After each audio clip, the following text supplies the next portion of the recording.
Então, Tudo vamos bem, lá. gente? Tudo bem, doutora? Tudo, Kátia. Tudo Kátia, bom.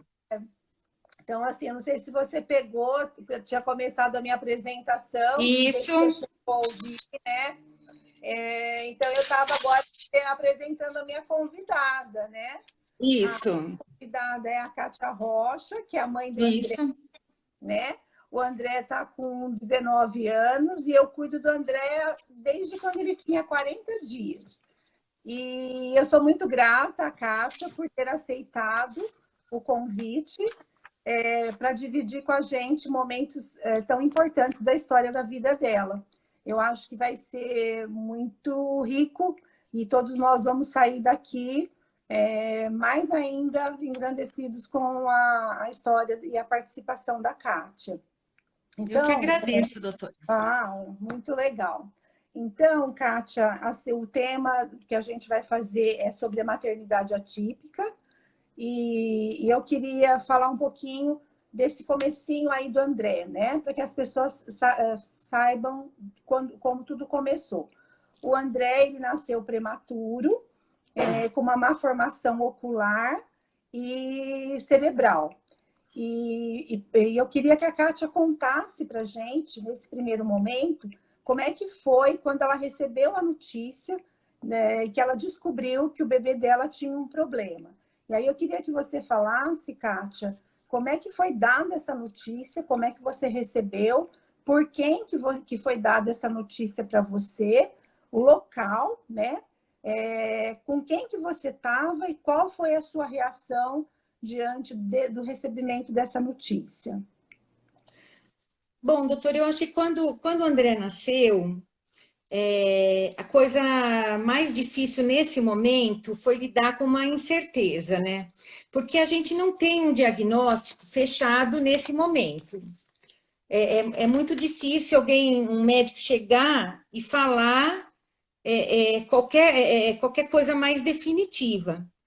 Então, eu acredito que nesse momento da notícia, e a partir nesse começo, o mais difícil é você lidar com a incerteza, porque se notou que existia um problema ocular, mas ninguém sabia dizer se havia visão, se não tinha visão, qual que era a real situação. E até que a gente procurou e vimos o que é que ele tinha, e foi feito 4 cirurgias para tentar dar alguma parte de visão para ele. Então, foram de 7 a 8 meses. Então, são 7 a 8 meses de muita incerteza. Não existe um diagnóstico fechado. Existe só um diagnóstico muito aberto. E durante esse período, a gente trabalha com a incerteza. Aí, depois dessa parte visual, depois de alguns exames cerebrais, veio uma notícia de que existia um problema neurológico, mas também não se sabia até que ponto, porque também ele era prematuro, então não sabia até que ponto tinha alguma coisa. Então, também essa parte demorou até mais. Ele teve a primeira convulsão dele com 2 anos e meio, então, a partir daí foi que a gente começou a ver essa parte neurológica. Então, eu vou dizer... Quando você recebeu a notícia, foi logo que ele nasceu na maternidade ainda e foi Sim, dada pelo médico? Você estava sim. sozinha? Como que foi isso? Eu estava com meu marido e a primeira notícia foi da parte da visão, né? Que existia um problema na visão, só que não se sabia até que ponto era esse problema, se era uma coisa menor, se era uma coisa maior. Então, num primeiro momento, a gente lidou com um possível problema da visão. Uhum. Né? E logo na maternidade também foram feitos os exames neurológicos, aí em seguida também com um possível problema neurológico. Né? Então, acho que a gente teve aí um bom período de incerteza. A gente sabe, né, pelos estudos, pelos trabalhos e até pela vivência clínica que a gente tem há muitos anos que lida com isso, do grande impacto que é para as famílias no recebimento da notícia que aquela criança, que aquele bebê que foi planejado, projetado, aquele bebê idealizado, que aquele bebê não veio, né? E que veio um outro bebê que não foi o bebê desejado. E aí a gente sabe que existe um processo, que é aquele processo do luto, né? Que os pais de pronto recebem, e a questão do choque inicial. Então, como é que foi para você essa reação, esse primeiro momento, que é uma das fases desse processo do luto à aceitação, que é o choque diante da notícia, né? Você sentiu, quais foram os sentimentos que para você foram mais intensos, né? Foi sofrimento, foi raiva, foi incerteza mesmo? O que para você pegou mais, assim? Doutora, conversando agora, né, esses dias, já que eu ia estar presente aqui nesse convite dessa live, conversando com meu marido um pouco sobre essa questão, eu falei, nossa, né, como que foi aquele dia, até para compartilhar com ele, e ele falou, nossa, é tão fácil definir, ele falou assim, foi uma bomba. Sim. Né? Foi uma bomba que caiu na nossa família, né? E realmente é isso que a gente sente na hora, né? Na hora é um misto de sentimentos. O chão, você não sente mais o chão, você sente uma tristeza, uma perda de um sonho, porque a partir dali você não tem mais previsibilidade, você não consegue mais enxergar um futuro. Aquilo tudo que você pensava, meu filho vai crescer, meu filho vai para a escola, meu filho vai se formar, meu filho vai se casar. Então, a partir daquele momento, tudo isso entra. Isso aí não existe mais, não existe mais futuro, porque o futuro é totalmente incerto. Então, isso causa uma tristeza muito grande inicial. Você fica perdida, assim, realmente você parece que você não está pisando no chão.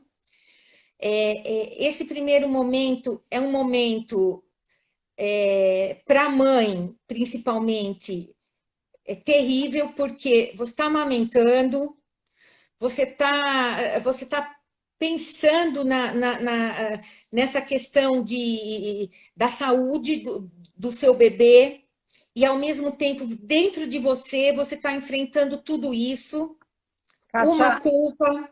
tem a Cíntia está dizendo aqui, né? Quando eu falei, acho que foi pela minha fala, que eu disse do processo do luto, ela fala aqui, né? Do luto, do luto para a luta. Exato. Né? E nesse momento, do começo dessa nossa conversa, eu acho que você está falando a fase inicial, que é aquilo que eu te Inicial. É a fase do choque mesmo. Do choque. Depois vai ter um momento que você provavelmente vai falar dessa fase da luta, mas agora, nesse primeiro momento, acho que você está contando o choque mesmo, né? De como como chegou essa notícia para você, e um choque que é uma das fases. Exato. Esse processo todo que é do luto à luta, né? Que é todo um processo que tem que ser vivenciado, né? Tem, e é uma coisa tão difícil, porque todo esse sentimento de tristeza, você tem uma culpa imensa de estar sentindo isso. E aqui a Suzana está falando que lindo esse seu depoimento, Kátia. Além de ser um depoimento muito verdadeiro, muito de coração que você está colocando, uma coisa que a gente acolhe com muita gratidão mesmo, porque vai ajudar muitas pessoas que às vezes se sentem culpadas até. Existe essa culpa por você estar sentindo isso. E até por estar sentindo inicialmente essa coisa, como você falou, o Sérgio falou, foi uma bomba. Então, dizer isso, né? Foi uma bomba, é muito difícil chegar nessa maturidade que hoje você já está. E eu vejo muitas mães comentarem comigo que se sentem muito culpadas nesse momento inicial de dizer, foi uma bomba, né? E aí, depois, como a Cíntia disse, do luto para a luta. Mas aí tem um espaço, né? E você está dizendo que no começo nesse momento inicial foi dessa forma, né? Foi uma Foi. bomba, né? Você não sabe nem por onde começar. Sim, sim. E Porque tem estudos que mostram isso, esse momento que você está contando da bomba, do choque, neste momento ele já começa o processo de elaboração da aceitação. Por isso que é tão importante que eu coloco muito assim, bem detalhadamente, quando eu peço para você descrever, porque as pessoas precisam entender como é importante entender esse momento de receber a notícia, que daí já começa o processo de aceitação, que é do momento da notícia. Quanto mais cedo eu recebo essa notícia e eu começo a trabalhar e elaborar. Você concorda com isso? com certeza, é assim mesmo. Nesse primeiro momento, a gente não tem, você não tem nenhuma condição de lutar. Você só está entregue, você levanta e você vive aquele dia sem saber o que você viveu. Por causa, é uma tristeza, é um desespero. No caso do meu filho, que você não sabe se ele está enxergando você. Você não sabe se ele está enxergando a luz, você não sabe o que está acontecendo, né? Quer dizer, nem esse contato visual com o seu filho, você não sabe se você está tendo. Você não sabe o que está acontecendo com ele ali, se ele está vendo uma luz ou se ele vive numa escuridão. Porque Então, assim, até esse contato é difícil você pensar, tá com seu filho no colo, recém-nascido, e pensar que você não está sabendo o que está acontecendo ali. porque assim, né, Kátia, eu acho importante falar isso, que tem muitas mães aqui, nesse momento inicial, que eu acho que é muito angustiante para as mães, e elas falam muito isso para mim, eu não sei o que meu filho tem, o médico não fecha diagnóstico, Não porque é fecha. muito difícil realmente fechar um diagnóstico e tem protocolos que antes de 2, 3 anos não é possível fechar diagnóstico. Então, nessa fase, existe o que a gente chama de hipótese diagnóstica, né? Então, por isso que as famílias ficam muito angustiadas, que é a questão da Exatamente. incerteza, né? Mas o que esse menino tem? O que esse bebê tem? O que essa criança tem? Que dá toda essa angústia. E aí eu queria passar por um outro ponto. Tem bastante perguntas aqui falando a respeito das dificuldades do tratamento, que a gente vai falar um pouquinho disso depois. Eu queria que você me falasse, após esse momento, que foi uma das primeiras fases do processo de vivenciar o luto, que é o choque, a gente passar para um outro momento, que é como você lidou com esse momento inicial, que foi o da notícia, como é que você lidou com tudo isso, né? Como é que você passou por esse processo aí? Conta um pouquinho para a gente sobre isso aí. Doutora, depois disso tudo, tem uma hora que a gente não pode ficar, como a Cíntia falou, tem uma hora que você fala, eu não posso ficar chorando, eu não posso ficar nessa tristeza, porque eu tenho meu filho, eu tenho a minha família e eu preciso ir em frente. É a hora que você começa a ter forças para começar a enfrentar a realidade que está na sua frente, que você tem que começar a lutar. Então, nesse momento, é a hora que você vai começar a buscar os tratamentos, ou primeiro, né, o melhor diagnóstico, começar a ouvir médico, você ouve aí você não está satisfeito, você ouve outro, e o outro fala outra coisa, e a coisa vai se formando. A Fernanda, ela fala que é difícil o processo inicial, mas que também é difícil o processo de ouvir o diagnóstico, né? E que o diagnóstico, quando ele chega, ela diz que já passou pelo luto e que, de uma certa forma, o alívio é grande. É grande porque você já está naquela fase que você está mais forte, né? Você já pensou em tudo, você já já se fortaleceu para aquilo que te aconteceu, já não é mais uma surpresa. E quando vem um diagnóstico, é uma coisa palpável do que você tem que trabalhar. É uma coisa palpável do que você tem que começar a fazer. Então, eu entendo que ela fala que é um alívio, porque, por exemplo, quando falaram para mim, olha, o André não tem nada de visão, e não vai ter, porque já foi feito 4 cirurgias, nenhuma deu resultado, ok, foi difícil, mas agora eu estou sabendo, sabendo que meu filho não enxerga nada, nem luz, então agora eu vou começar a lidar com isso, vou começar a trabalhar ele para isso, né? E nesse ponto é o ponto que a gente vai para a luta, né? E também eu acho que é uma fase que você vai começa a ter uma completa transformação na sua vida, como pessoa, como mãe, você se desconstrói, porque você, no meu caso, eu tive uma opção de deixar de trabalhar. O trabalho era uma coisa muito importante para mim, é uma coisa que eu adorava fazer, né?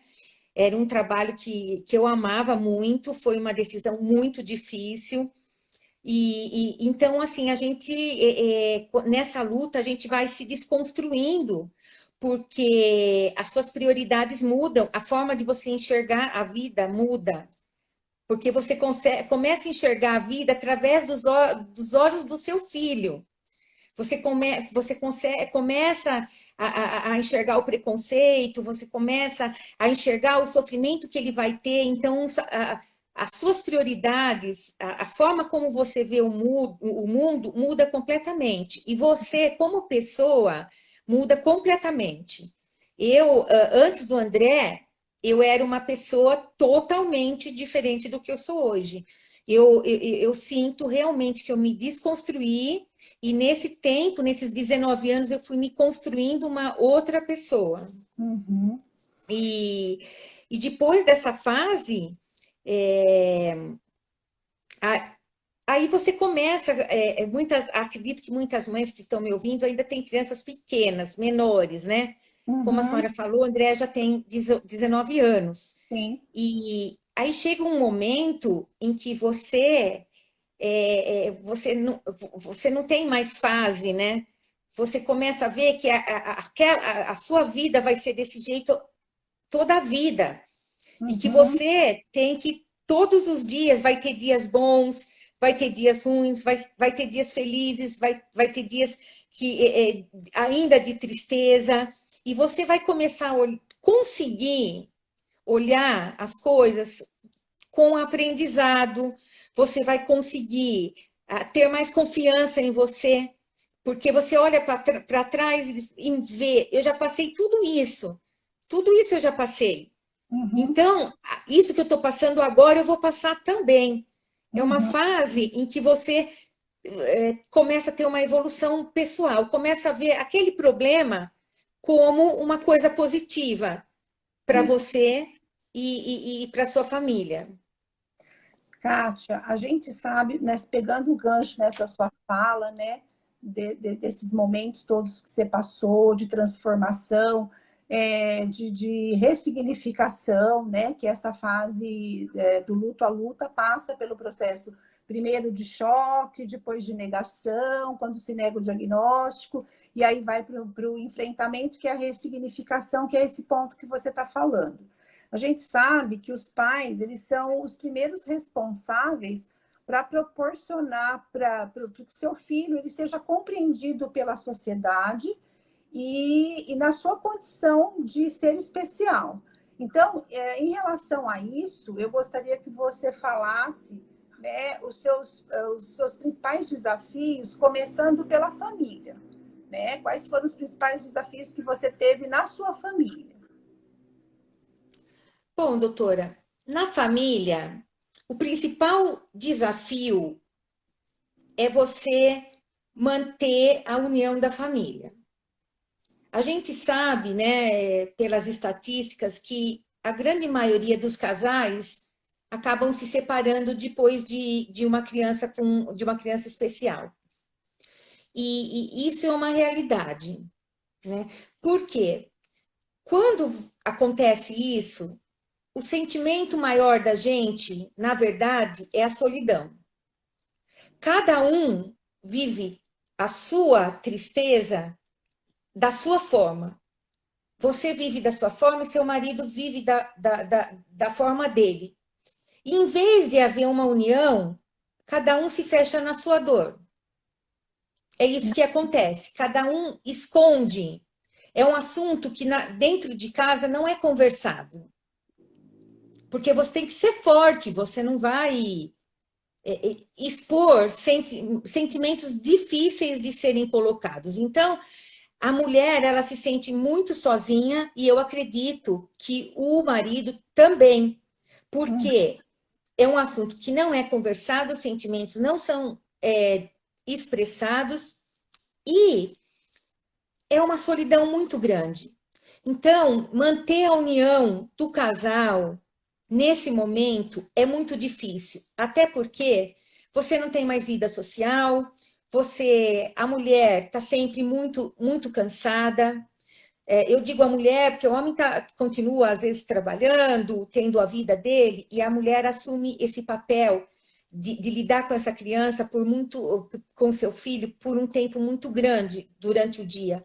Então, a mulher tá muito estressada, você tem uma dedicação exclusiva, o marido se sente isolado nessa relação, porque você está 100% realmente com seu filho. Então, eu diria que na família, o maior desafio é manter a união da família. Kátia, a Ellen está perguntando aqui se você teve outros filhos. Eu não tive outros filhos. Eu tive o André com 33 anos e a gente correu muito atrás das coisas e dele por um bom tempo. As coisas começaram a dar uma aliviada quando eu tinha quase 40 anos. Então, assim, eu já não tive mais muito ânimo para ter outro filho, já estava bem cansada. E, Kátia, você estava falando inicialmente da dificuldade que é esse para o casal, né? Que tem muita transformação na vida conjugal, tem muitos enfrentamentos. Você acha que, não sei como é que foi sua experiência, se você teve um suporte, se você buscou alguma terapia específica para casal ou individual, o que você acha em relação a isso? Qual foi a sua experiência? O que você acha disso? Olha, doutora, eu não busquei, inicialmente, eu não busquei, mas eu acho, se o casal enxerga essa dificuldade, eu acho muito importante ter uma ajuda nesse momento. Porque realmente essa solidão, essa coisa de cada um sofrer sua dor, a sua forma, de forma separada, acaba complicando bastante a relação.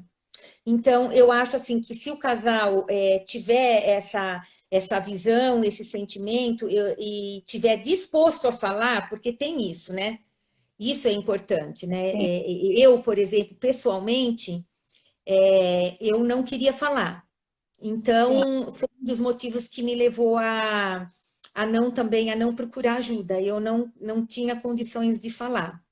Sim. Né? Eu E queria andar para frente, eu sim. queria buscar tratamento e eu não queria mexer muito com esse sentimento, eu queria deixar ele, eu queria trancar, na verdade. E assim, você não acha, né, pela minha experiência, o que eu percebo é que às vezes, tanto a mãe como o pai, inicialmente, às vezes eles não querem buscar uma ajuda com foco neles, mas por via da criança, do bebê, que ele começa todo um processo terapêutico, das estimulações, e os terapeutas desta criança fazendo ali um acolhimento com os pais, colocando alguns pontos, de uma certa forma, também começa um processo de trabalho, de verificação de quais são as dificuldades desse pai e dessa mãe para esse enfrentamento, até para desenvolver as estimulações com os filhos, e aí acaba que, de um certo momento, eles acabam indo buscar, porque também enxergam em si essa necessidade. Você não acha que pode ser também desta forma? Com certeza, eu acho que pode. Uhum. Eu acho sim. E o preconceito, porque a gente sabe por relatos que, às vezes, dentro da própria família, às vezes não quer, o casal não quer falar para a família, existe algum preconceito, às vezes, dentro da própria família, então se esconde também. Esse tema preconceito, eu gostaria de trazer aqui, porque, às vezes, ele começa no próprio ambiente do núcleo familiar, não do casal, mas do núcleo familiar. Né? Então, o que você acha disso? Eu tenho relatos, assim, eu tenho amigas que viveram isso, eu não vivi, Tá, né? tá, Eu não vivi, pelo contrário, né? sim, Pelo contrário, assim, a gente tem um esquecimento da gente e tudo é o André na família, né? sim, Tudo é o André. Então, eu tive uma aceitação bem grande da família, mas com certeza, doutora, sentimento, existe né? sim, Tá. existe. E, Kátia, vamos agora para o tratamento. Tem muitas perguntas, né, relacionadas com a questão do tratamento. Aqui tem uma pessoa que está falando que teve muita sorte quando a Nadieja nasceu, a equipe da Pai Maravilhosa. A Nadieja foi minha paciente também, né? Olha lá, que legal. E então, agora eu acho que a gente podia falar um pouquinho do tratamento, né? Tem muitas perguntas falando de tratamento, como é que foram as suas dificuldades em relação ao tratamento. Fala um pouquinho como é que foi para você essa parte aí. Então, doutor, o tratamento é a hora dos nossos anjos, né? Uhum. Eu escutei muito a frase que a gente tem a dificuldade, mas a gente é dado para a gente também a condição. E para mim aconteceu isso. A partir o tratamento é quando os anjos começam a entrar na vida da gente, né? Meu primeiro anjo foi a senhora, né? O André tinha 40 dias.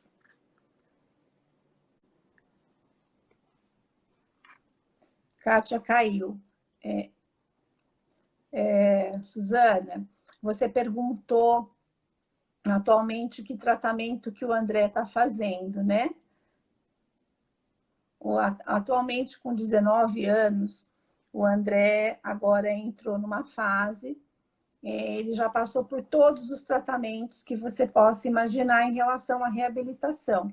E agora ela vai falar, né? A Kátia vai falar da fase que passou por fono, fez psicologia, acompanhamento com psicologia, frequentou a escola em todos os processos da escola, e ele chegou agora num ponto que a gente fala que é uma fase de manutenção, né? Então ele tá comigo, faz terapia ocupacional, ele tem um cuidador que vai em casa, que faz a parte de manutenção da parte pedagógica. Ele tem um acompanhante também. Eu acho que o Thiago está aqui ainda, que era acompanhante. Kátia voltou. Oi, voltei. A Márcia está aqui. A A Márcia foi mãe Márcia, do André. doutora Márcia, que A saudade! a Márcia foi. A Márcia está falando Fono, foi fono.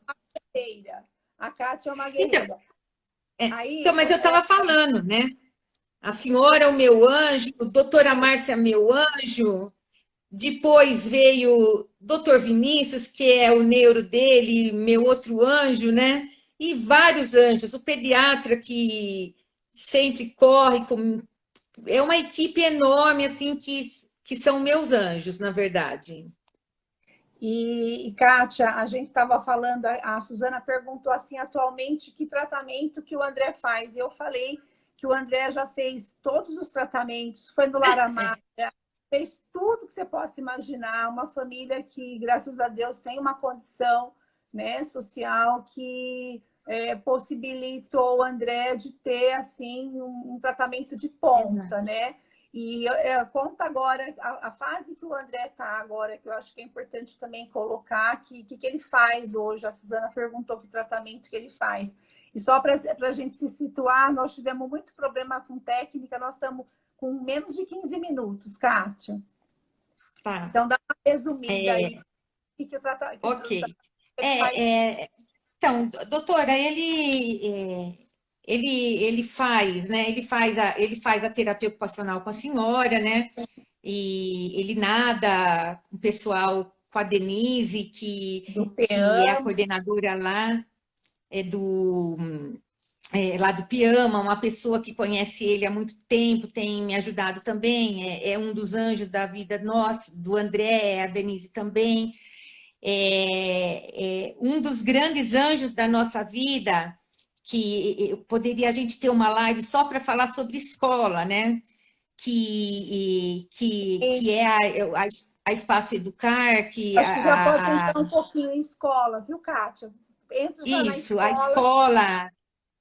A escola foi o maior desafio que a gente teve para o André, e graças ao Espaço Educar, a Elaine, os melhores momentos, já entrando nas conquistas, as maiores conquistas do André foi dentro da escola. Eu jamais imaginei ver o meu filho com outras crianças, assim, brincando, fazendo atividades. Eu jamais imaginei participar de uma reunião de pais, como outros pais, junto com outros pais, mostrando as atividades. Jamais imaginei o André numa roda de festa junina, e isso tudo a escola me proporcionou. Então, o que eu posso falar para as mães é que lutem para que encontre uma escola que proporcione isso para o seu filho, porque vale muito a pena, vale muito a pena. Para a senhora ter uma ideia, eu tenho um quadro enorme aqui em casa, só com fotos da escola. Lá ele tinha capoeira com a Bruna, eu tenho fotos lindas dele tocando pandeiro, são coisas assim que a escola são os maiores momentos mais marcantes que eu tenho da minha memória, são dentro da escola. Então, com toda a dificuldade que o que eu tenho para falar para as mães é que procurem, tentem encontrar uma escola que deem isso para o seu filho, porque vale muito a pena. É o melhor lugar para o seu filho estar na escola. Hoje ele não está mais na escola, tem 19 anos, né? Kátia, eu queria que você falasse, porque tem muitas mães aqui ouvindo, e eu acho que talvez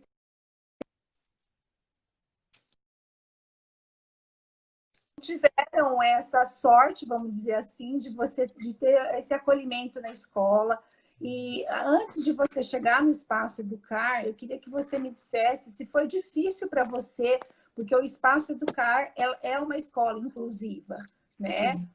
Eu também faço muito trabalho, a Elaine é uma parceirona, também é um anjo na minha vida, porque me dá a oportunidade de fazer uma inclusão efetiva nas minhas crianças e com as minhas crianças. Então, eu queria que você falasse, assim, rapidamente, se foi difícil até você conseguir chegar numa escola inclusiva, se você teve dificuldade nesse processo também, e que você não desistiu, que você nunca desiste, né, Kátia?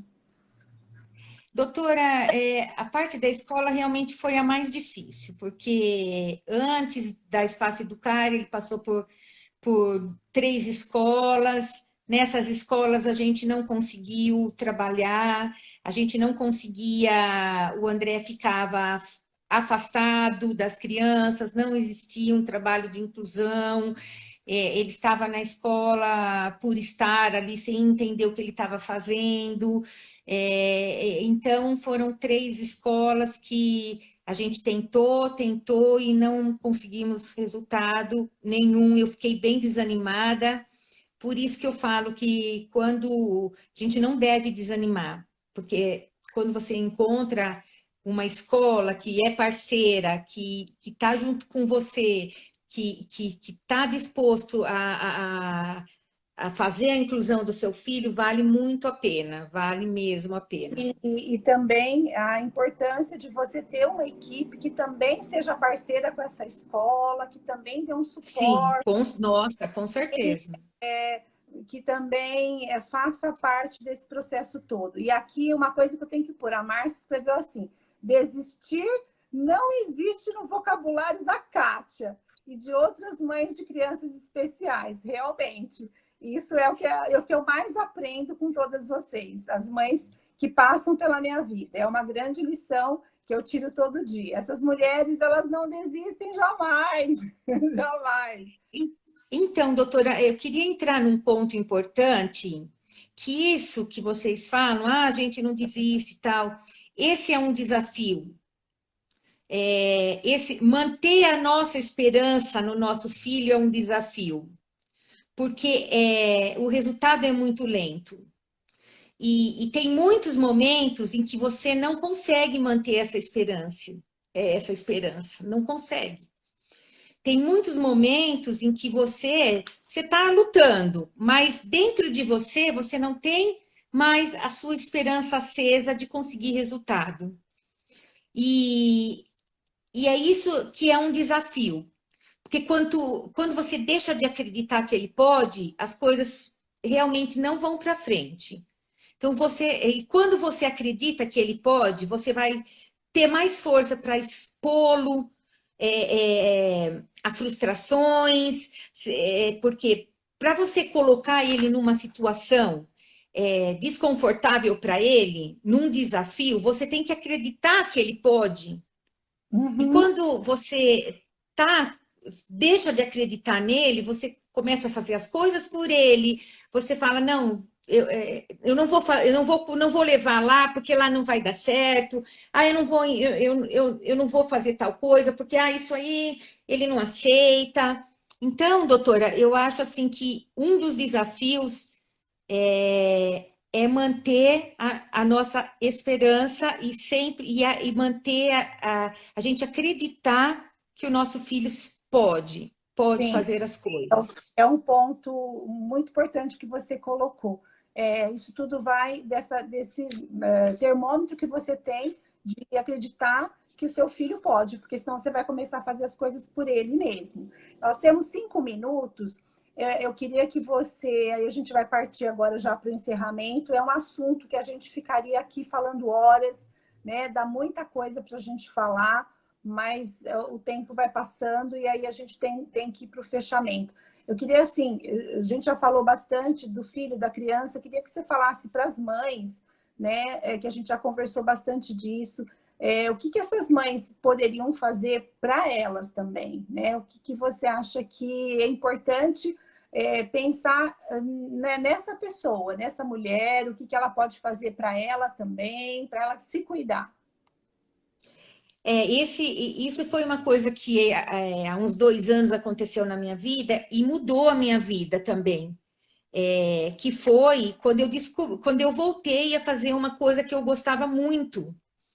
Então, é um conselho que eu dou para as mães, sabe? Escolham uma coisa que vocês gostem muito de fazer, que vocês, sabe, que só vocês fazem sozinhas ou com um grupo de pessoas, e que nesse momento é um momento só seu, que você vai rir, que você vai conversar de outras coisas.